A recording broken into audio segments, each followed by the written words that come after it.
Olha a sacanagem da Globo. Deu destaque pro Romeu Zema durante 10 minutos pra ele ficar falando abobrinhas. Em nenhum momento questionou que Minas Gerais aumentou em 75% sua dívida para com o Brasil, que ele pediu ao Supremo Tribunal uma prorrogação da dívida, porque ele não consegue pagar a dívida de Minas Gerais. Ele levou Minas Gerais praticamente à falência. O Supremo Tribunal Federal deu a ele 120 meses para pagar. 10 anos, nem vai pegar o governo dele. É um péssimo gestor, incompetente, mas teve 10 minutos na Rede Globo para falar besteiras. Eu não sei se ele falou eu ovo, que nem ele falou outro dia pra repórter, no sentido de escutar. Aliás, deixa eu falar um negócio aqui. Outro dia eu falei, me arrupeia. Mas era brincadeira, viu? Teve gente me corrigindo. Eu sei que me arrepia. Eu não sou o Zema não, viu? Nem o Sérgio Moro. Um candidato insignificante que tem tanto tempo na Rede Globo. Falam do Banco Master. Em nenhum momento nunca se ouviu falar que o Master, por meio de Zetel, destinou 3 milhões de reais à campanha de Bolsonaro, depositou na conta pessoal do Bolsonaro, não no PL, destinou 2 milhões para Tarcísio, não falam nada. Jornal Nacional dando mais de 10 minutos de ênfase para esse inútil. Esse novo editor-chefe é pior que o William Bonner. O Zema fez de tudo, pregou golpe, lançou fake news, mas deram 10 minutos pro cara que tem só 3% das intenções de voto. Mas a Renata Lopretti, aquela que faz o papel de marionete dos Marinho, ainda enfatizou que ele pode ser o vice do Flávio Bolsonaro. Metade do tempo ficaram falando do Banco Master. Não citaram o governador responsável pelo BRB que está envolvido no Banco Master, o ibanês, o bolsonarista. Assim como nunca falaram do Bacelar, que foi preso por relações com o Comando Vermelho, que seria o novo governador, seria candidato do Cláudio Castro. O sujeito tinha relações com o Comando Vermelho. Vocês sabem o que é isso? E a Globo não cita, não fala nada. Parece que a notícia não existe. Parece que saiu das nossas cabeças. Nós inventamos. Aí vai lá o Zema e fala que é a favor de classificar o PCC e o Comando Vermelho como facções terroristas. Vocês sabem o que significa isso? Eu vou explicar tintim por tintim. Primeiro, vai diminuir o turismo do Brasil. Segundo, já vai afetar os investimentos que são feitos no Brasil, porque as pessoas deixam de investir num país que tem terroristas, e que não é o caso. O terrorismo tem por trás ideologias. Agora vejam, o Hezbollah surge no Líbano, porque o Líbano toda hora era atacado por Israel. E é um grupo de defesa contra Israel. Aí o pessoal começa a classificá-los como um grupo terrorista. Não, eles defendem o Líbano.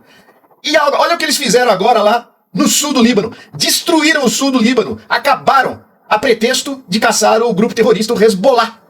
Em Gaza, a desculpa de destruir Gaza inteira foi ir pra cima do Hamas. Então eles classificam como grupo terrorista para poderem fazer o que querem naquele país. A pretexto de invadir, vão montar acampamento, vão sitiar o nosso país, vão mapear as terras raras, vão controlar o governo, perderemos nossa soberania, os Estados Unidos se tornam, então, dono do Brasil. O que a Globo quer é o Trump governando o Brasil. O sonho da Globo é ver a direita internacional tomando conta desse quintalzão Brasil. E como dizia a música do Raul Seixas, vamos alugar o Brasil. Classificar esses grupos mafiosos, esses grupos do crime organizado como terroristas vai colocar o Brasil na bancarrota. O Brasil vai ser detonado. Imagine você que mora num bairro periférico, porque lá nos Jardins não vão jogar, por exemplo, aqui em São Paulo, no Morumbi, não vão jogar uma bomba. Mas imagine você que mora lá em Pirituba, na favela da Rocinha, em alguma favela da Zona Leste de São Paulo. E você, da periferia, sabe que ali tem PCC. No Rio de Janeiro tem Comando Vermelho. Todo mundo sabe. E vocês estão arriscados a receberem uma bomba na cabeça a pretexto de caçar essas pessoas. De novo, eles vão matar preto, pobre, periférico. É sempre assim. A pretexto de combater uma organização terrorista, que é uma organização criminosa, mas não é terrorista, eles vão acabar com gente inocente. Pô, se fosse para acabar com o Comando Vermelho, com o PCC, ninguém falava nada, mas as implicações são muito maiores. E soldado americano, onde ele vai, o que ele faz? Estupra, mata. Eles cometem um monte de arbitrariedades, porque você dá poder para uma pessoa que você não sabe quem é, não sabe o que ela tem no coração, se é um psicopata. Esse psicopata já vem cheio de ódio, cheio de preconceitos contra o povo latino. Eles vão chegar arrebentando, vão pôr o pé na sua porta, eles vão estuprar sua mulher, suas filhas, vão te humilhar na frente dos teus parentes, porque um soldadinho americano, ele manda mais que um juiz da Suprema Corte. Ele vai começar a mandar no país, porque você não pode nem encostar num sujeito desse, porque senão a repressão norte-americana será avassaladora. Pessoal, ou a gente sai pra rua, ou briga contra isso, ou esses mequetrefes vão entregar-nos para o governo estadunidense. Seremos novamente uma colônia, seremos quintal dos Estados Unidos. E temos que protestar contra essa porcaria dessa Globo, em frente à Globo, porque eles estão passando de todos os limites. O Estado de Minas Gerais deve ao Brasil 180 bilhões de reais. O governador Romeu Zema, nos seus 8 anos de mandato, foi incapaz de pagar um centavo dessa dívida. Pelo contrário, brigou várias vezes na justiça para poder adiar o início dos pagamentos. O Romeu Zema, governador por 8 anos, né? Resolveu o problema de Minas Gerais? Não. É um NAOTIL grande, tudo em maiúsculo. Ele pagou um centavo da dívida do Estado de Minas? A resposta é não. Da última vez em que foi socorrido pelo Supremo Tribunal Federal, como disse a Letícia, obteve uma decisão do ministro Nunes Marques que deu a ele 360 meses. Perdão, 120 meses para começar a pagar a dívida do Estado de Minas Gerais com a União, ou seja, a dívida do Estado de Minas Gerais com o Brasil, dinheiro que entrou no cofre de Minas e que Minas não devolveu ao Brasil, não pagou um centavo. No dia 31 de dezembro de 2025, ou seja, há exatos 4 meses e 16 dias, 31 de dezembro de 2025, leio nota técnica da Secretaria do Tesouro a respeito do assunto. Assinou o programa de pleno pagamento de dívida dos estados, com refinanciamento de diversas dívidas com a União, pelo prazo de até 360 meses. Abro aspas, o Estado de Minas Gerais aderiu ao referido programa, confessando o valor consolidado de todas as dívidas no montante de 179,3 bilhões de reais, tá? Com a previsão de amortização de 35,8 bilhões por meio da entrega de ativos financeiros e redução da taxa de juro a 0 ponto percentual ao ano. O Estado de Minas Gerais deve ao Brasil 180 bilhões de reais. O governador Romeu Zema, nos seus 8 anos de mandato, foi incapaz de pagar um centavo dessa dívida. Pelo contrário, brigou várias vezes na justiça para poder adiar o início dos pagamentos e ainda vai entregar ativos do Estado de Minas Gerais para tentar abater menos de 40 bilhões dos 180 bi que deve ao país. Cara, olha o nível da decadência do jornalismo no nosso país. Agora, o Paulo Figueiredo, o Cheira Virilha, o blogueiro ex-Jovem Pan, que tem um canal no YouTube, é correspondente da Globo News. A Andréa Sadia, a blogueirinha, que apresentou aquela arte do PowerPoint, que não pediu desculpa direito, em contato com o Paulo Figueiredo, lá dos Estados, virou correspondente agora da Globo News. Porra, que nível, Globo News, que nível vocês chegaram. É subterrâneo agora, galera, é subterrâneo. Eu vou mandar o vídeo dela, tá? E ela fala o seguinte, que ela conversou com o Paulo Figueiredo, que agora ele é correspondente internacional da Rede Globo, da Globo News, e, cara, olha a mentira da cara de pau dessa senhora, porque ela tá jogando a mentira através do Paulo Figueiredo, né? Ela acha que a gente é otário. Dizendo o seguinte, que o presidente Lula tá forçando o tarifaço, né, pra usar isso nas eleições, lá dos Estados Unidos, do Trump. Diz que os Estados Unidos não vai mais entrar nessa. Mas também o povo lá tava passando fome, é só lançar o tarifaço, o povo lá ir pra fila, pra pedir comida. É isso que tá acontecendo nos Estados Unidos. Eu já coloquei um vídeo sobre isso aqui. Então vou rodar o vídeo dela, tá? Depois a gente vai fazer outra análise. Bolsonaristas estão articulando a retomada da Lei Magnitsky para o ministro Alexandre de Moraes. Coloquei lá, conversei ontem com o Paulo Figueiredo, que está nos Estados Unidos, um dos mais próximos aliados da família Bolsonaro, faz uma espécie de dobradinha com o Eduardo Bolsonaro. E aí ele estava comentando isso comigo, que na visão dele, eles estão com uma avaliação, até queria dividir com vocês aqui pra gente poder debater. Na avaliação deles, o Brasil está cavando, o governo Lula está cavando uma nova briga com o Trump para poder explorar isso na eleição. É assim que eles estão vendo. Então quando o presidente fala alguma coisa do Trump, eles estão entendendo que tem a ver com esse momento eleitoral. Só que nas palavras dele, o governo brasileiro está fazendo isso achando que vai colher tarifa mais uma vez, que também dá para usar, explorar no discurso da soberania, tal, de prejuízo ao Brasil, mas que o que ele diz é que não tem chance disso acontecer de novo, como aconteceu no ano passado, mas que tem chance de rolar uma nova sanção ao ministro do Supremo, Alexandre de Moraes. Só para lembrar, o Alexandre de Moraes foi sancionado no ano passado, depois a esposa dele, a Viviane Bart de Moraes, em dezembro foi revogado. Então a Lei Magnitsky, na prática, é o que eles chamam de pena de morte financeira, né? Tá cheio um monte de sanções ali nas questões financeiras, então eles estão articulando isso aqui. Qual é a dúvida de alguém aí que a Globo não é golpista agora? Porque estava em contato com um golpista, um blogueiro, que trabalhou aqui na Jovem Pan, né, que no passe de um programa publicitário da extrema-direita. Foi o inelegível que montou ali aquela rádio, que agora é emissora, né? Então, cara, pra vocês verem que, olha o nível, né, da Globo, é subterrâneo, porque agora o Cheira Virilha é o correspondente internacional. Estão em contato ali, ó, ele e a Sadi. Ó, e só pra finalizar, pra gente não esquecer, esse negócio aí da Lei Magnitsky não afetou nada o ministro Alexandre de Moraes. Ele não deixou de receber o salário dele mensal. Porque vai afetar, né, o cartão dele internacional. Meu amigo, é só ele mudar a bandeira. Eu uso Elo no meu. Eu não uso Visa, Mastercard pra sustentar os Estados Unidos. Eu não uso não, cara. Meu cartão é Elo. Pode ter certeza. Ainda vou ver a queda de vocês. Curte aí, galera. Tamo junto. Mas eu sou a favor da linguagem dura, da linguagem crítica numa campanha eleitoral. Acho que se chamar o Flávio de miliciano no embate eleitoral faz parte do jogo. Se disser que o Lula é cúmplice dos crimes dos seus amigos ditadores da América Latina, faz parte também do jogo, da dureza, da crueza de um jogo eleitoral. Acho que a gente tem que começar a parar de criminalizar, parar de judicializar tudo. Tá ficando chato. A hora da gente parar de chamar isso de jornalismo também tá ficando chato já, né? Primeiro foi o PowerPoint, agora teve Joel, que mentiu ao vivo, tá aí nas notícias, mentiu ao vivo, contrariando a própria emissora. Aí vem agora o Otaviano com essa, querendo normalizar a calúnia, né? Que eles estão esperneando tanto assim, o Joel e o Otaviano. Isso é porque o Moraes abriu ação contra o Flávio Bolsonaro por suposta calúnia a Lula, minha gente. Estão querendo normalizar a calúnia. A Globo tá aí com saudade, no desespero danado. Tá com saudade da época que conseguia manipular a opinião pública. Agora não consegue mais. Saudade, né, minha filha? A grande mídia vai ficar desesperada. Tá ficando impossível de esconder que o Bolsomaster é coisa do bolsonarismo. Só tem gente de extrema direita envolvida. Digite aí, Bolsomaster. Quero saber se posso contar com sua curtida e seu compartilhamento. Um fato me chamou a atenção na Globo News. Enquanto a emissora discutia a abertura de investigação contra o senador Flávio Bolsonaro por uma postagem sem respeito em que ele associou Luiz Inácio Lula da Silva a crimes gravíssimos. O comentarista Joel Pinheiro entrou no ar para sustentar que ali não havia, entre aspas, nenhuma acusação concreta de crimes contra Lula. Essa é a frase que acende o alerta, porque ela não surge no vazio, ela aparece no exato momento em que a própria cobertura jornalística do caso já tratava a publicação como imputação de crimes ao presidente Lula. E é aqui que a Globo News precisa parar e olhar para si mesma com seriedade. Uma emissora de notícia não pode permitir que o comentarista atravesse a apuração como se comentário fosse um território livre da realidade. Joel Pinheiro, sua análise funcionou como uma espécie de amortecedor político para Flávio Bolsonaro. Você enfraqueceu a nitidez do fato em benefício da conveniência argumentativa. Quando um telespectador vê a reportagem de um lado e do outro assiste a uma fala que suaviza o conteúdo da própria matéria, ele não sai dali mais bem informado. Sai com a sensação de que dentro da Globo News há momentos em que a verdade precisa pedir licença para entrar no estúdio.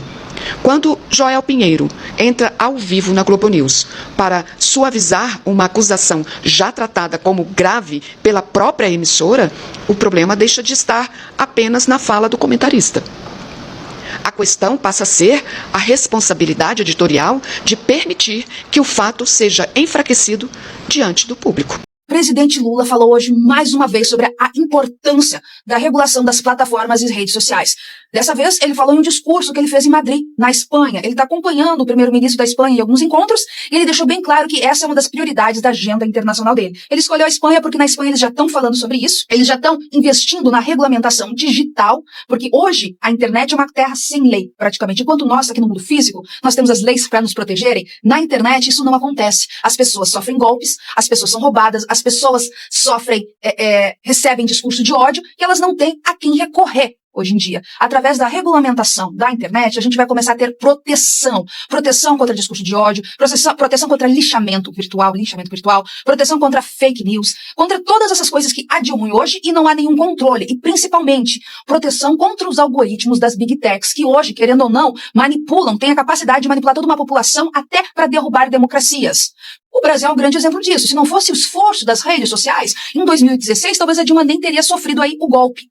Então é muito importante essa regulamentação, diferente do que a direita fica chamando de censura. Na verdade, isso nos dá a liberdade de poder acessar a internet sem medo. E para nós, criadores de conteúdo e jornalistas, é muito importante, porque nós, do momento, hoje em dia, a gente disputa cliques com fake news. E fake news engaja, porque fake news é aquela coisa, meu Deus, olha isso, e fica trocando.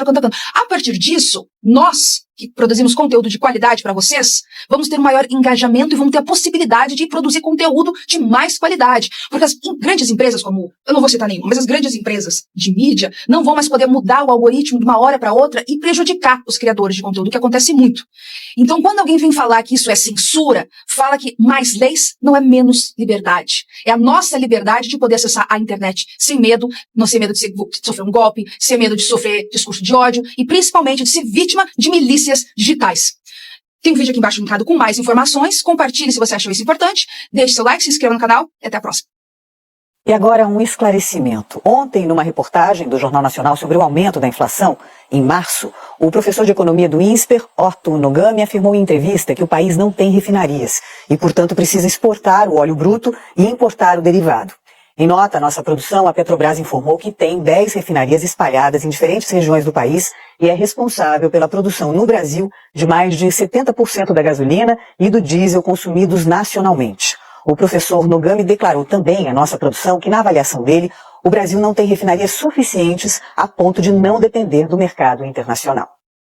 Esse é o jornalismo de merda da Rede Globo, que pega um especialista que não sabe bosta nenhuma sobre nada, coloca ele lá pra falar o que eles querem, e esse falhou. Por quê? Porque também não teve o contraditório. Eles pegaram uma pessoa, eles não pegam o contraditório. Geralmente eles pegam gente da Faculdade Getúlio Vargas, da FGV.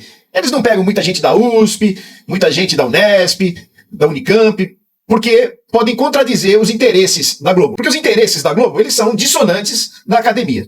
Eu nunca escutei tanta verdade numa entrevista. Olha essa entrevista. Um bando de bosta. Bolsonaro não serve nem pra ser presidiário. Se caga, se mija, cai da cama, soluça. Lula ficou preso. Você viu essas palhaçadas? Você não viu? Se as eleições fossem hoje, você votaria em quem? Lula. Lula? Sim. Por que você não votaria no Flávio? Porque a direita não faz nada pro pobre. E o pobre de direita é uma vergonha. A direita não representa vocês? Não, em nada. Essa família Bolsonaro, o que ela é pra você? Um bando de bosta. Bolsonaro não serve nem pra ser presidiário. Se caga, se mija, cai da cama, soluça. Lula ficou preso. Você viu essas palhaçadas? Você não viu? Bolsonaro nem pra ser presidiário ele serve, só pra falar abobrinha. Ele acabou saindo da prisão porque estava soluçando. Cagando, se mijando, caindo da cama, quebrando o chifre. O Lula passou quase 2 anos preso. Ninguém via essas baixarias. Meu Uber chegou, moço. Tchau, amor. Ele não serve pra se presidiar. Porque se caga, se mija, soluça. Mulher, eu te amo. Olha, eu vou falar uma coisa. Como é bom ver essa imprensa podre se lascando. Essa imprensa que escolhe pela aparência quem merece confiança, quem não merece. Quem é honesto, quem não é. Como é prazeroso ver eles caindo do cavalo. O vídeo que eu vou mostrar para vocês está excelente. Não pulem para vocês verem como a imprensa está cada vez mais sem credibilidade e decadente. O jornalista Eduardo Oineg, da Band, o cara que se sente o arauto da moralidade, dizendo que se sente um verdadeiro idiota, ao comentar a prisão do ex-presidente do BRB, Paulo Henrique Costa, nessa nova fase da Operação Compliance Zero. Antes eu só vou pedir que deixe o comentário para engajar, deixe a curtida, larga o dedo no compartilhamento, manda esse vídeo para todo mundo, me siga, e se gosta do conteúdo que enfrenta a extrema-direita, essa mídia canalha, quem puder e quiser apoiar, essa aqui é a chave, todo apoio é sempre muito necessário. Agora assista e se divirta. Prenderam o presidente do BRB. Olha que prenderam o presidente do BRB. Sabe quando vem a prisão já com uma história fantástica? Porque algumas prisões você fica, mas será? Não, peraí. Não, esse cara veio, escuta, acompanhado de um pacote de 72 milhões de reais. Isso, de imóveis, parte de um pacote de que era o dobro de imóveis, que ele ganhou do Daniel Vorcaro para topar comprar uns ativos podres, claro, que se fossem bons, não precisaria, os ativos podres do Banco Master. Tá escutando. E aí, gente, eu fico, primeiro, me sentindo um imbecil, né? Eu quero dizer a você que eu tô me sentindo idiota, porque a gente fez uma entrevista no Canal Livre com esse sujeito, Paulo Henrique Costa, é isso? A gente entrevistou esse cara porque ele estava comprando, era a principal operação no mercado financeiro, e a gente fez uma entrevista com ele. E aí eu perguntava, o senhor acha? Aquela pergunta de quem está fazendo, acha que está entrevistando uma pessoa séria? E a gente estava entrevistando um bandido. O cara estava preocupado em negociar os apartamentos e a gente achando que ele estava preocupado em fazer negociações em nome do Banco Regional de Brasília, pensando no bem-estar da sociedade, pensando na função nobre que ele ocupava. Então, quero dizer que a primeira coisa é que eu me sinto um imbecil, né? Talvez você possa dizer, não é que você se sente um imbecil, você é um imbecil. Sim, mas eu acho que sim, porque é inacreditável. Você não consegue. Eu já conversei com muito vagabundo, conversei com muito bandido. Você percebe que o cara é bandido só depois, né? Você pode até ficar com uma impressão de dizer, nossa, mas não passava essa impressão, né? Eu não consegui imaginar isso, porque não existe essa associação entre as atitudes e o tipo físico. Perceberam o que ele disse no final? Não existe associação entre as atitudes e o tipo físico. Mas a imprensa vive fazendo exatamente isso. Toma todo homem de terno, bem vestido, bem falante, como se fosse gente séria por natureza. Já o pobre e o periférico entram como suspeito desde o começo. Quando o ladrão aparece de gravata, sorridente e educado, eles caem feito patinhos. E depois vem com essa cara de espanto. Nossa, ele era tão simpático. Não foi ingenuidade, foi puro preconceito de classe. Eles não foram enganados. Eles simplesmente se recusam a ver que bandido não tem cara. Bandido tem poder. Olha, recado importante. Se vocês acreditam nesse trabalho independente, eu preciso muito do apoio de vocês. A plataforma Laranjinha, que começa com a letra K, derrubou o nosso perfil com mais de 270 mil seguidores. Então eu preciso muito do apoio de vocês pra gente continuar batendo de frente com essas Big Techs, continuar enfrentando. Então, siga o perfil, compartilhe os vídeos, se engajem e apoiem de qualquer forma que vocês puderem. Tamo junto. Notícia urgente direto da Europa. Enquanto tem candidato no Brasil espalhando fake news, mentindo para ganhar voto, enganando o povo, o presidente Lula tá onde? Na Espanha. Fazendo o quê? Fechando acordo internacional, fortalecendo a economia e colocando o Brasil de novo no cenário mundial. Agora, gente, presta atenção nisso aqui, porque essa fala diz muito sobre o momento que a gente está vivendo aqui no Brasil. O aumento da violência também está relacionado à propagação do discurso do ódio na internet. O mundo virtual se tornou um ambiente tóxico que afeta a saúde mental dos nossos jovens. A Espanha criou a primeira agência de supervisão da inteligência artificial da Europa, uma iniciativa que visa garantir o uso ético dessa ferramenta. O Brasil aprovou o Estatuto da Criança e do Adolescente Digital. As redes terão a obrigação de aferir a idade do usuário e modificar certas funcionalidades, como a rolagem infinita para menores de idade. Sem regras, as Big Techs vão instituir a era do colonialismo digital. Nossos dados são extraídos, monetizados e usados para concentrar poder político e econômico nas mãos de um punhado de bilionários. Para garantir sua soberania digital, Brasil e Espanha. Então, enquanto tem gente aqui no Brasil tentando ganhar a eleição no grito, na mentira, no medo, o Lula está discutindo democracia, tecnologia, economia, o futuro do país com líderes internacionais. E não é pouca coisa, não. São 15 acordos assinados. Tecnologia, minerais estratégicos, combate à violência, igualdade, desenvolvimento. Isso impacta diretamente aqui, onde você vive, no Brasil. Agora me diz, quem está realmente preocupado com o futuro do Brasil? Quem está trabalhando de verdade? Me diz, comenta aqui embaixo. Se você quer entender política sem ser enganado, segue o papai.